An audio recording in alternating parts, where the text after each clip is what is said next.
wonderful treasures that we have in the collection of Irish statuary and ornament for this sale are three lots made by a relatively little known firm called Austin and Seeley, of which this is one.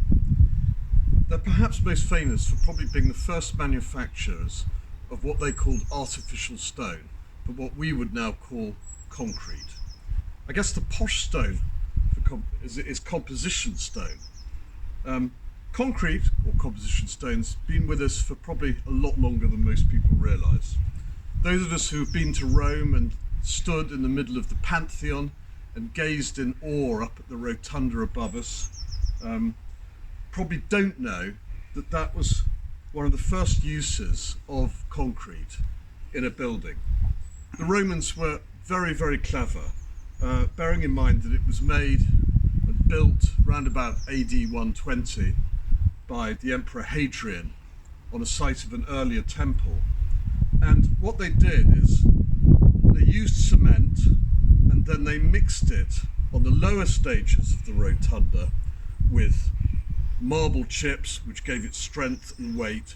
And as they moved up towards the top of the rotunda, towards the circular ocular, which is the central hole in the top, they made the aggregate a lot lighter, and they used pumice stone, which was much, much lighter and therefore heavy and wouldn't collapse it in.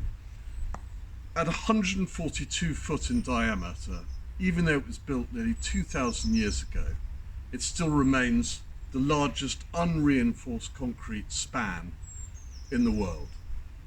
But going back to our composition stone figure here, this one is after an antique model of known as the Crouching Venus, originally created in marble and then reproduced in a number of other mediums, from bronze to ceramic. And this one is composition stone. And Austin and Seeley were established, Felix Austin and John Seeley, established their manufactory in London in round about the 1840s and produced their first catalogue in 1848. And in it was a wide variety of garden pieces. It was obviously a much cheaper medium to produce things in, bearing in mind that they were produced in molds, so they could actually make multiples. She suffered slight damage because basically these were created on an iron core, and if the rust gets in and rusts the iron, it expands and then it splits. But the good thing about this is that it weathers very nicely with all of this moss and lichen.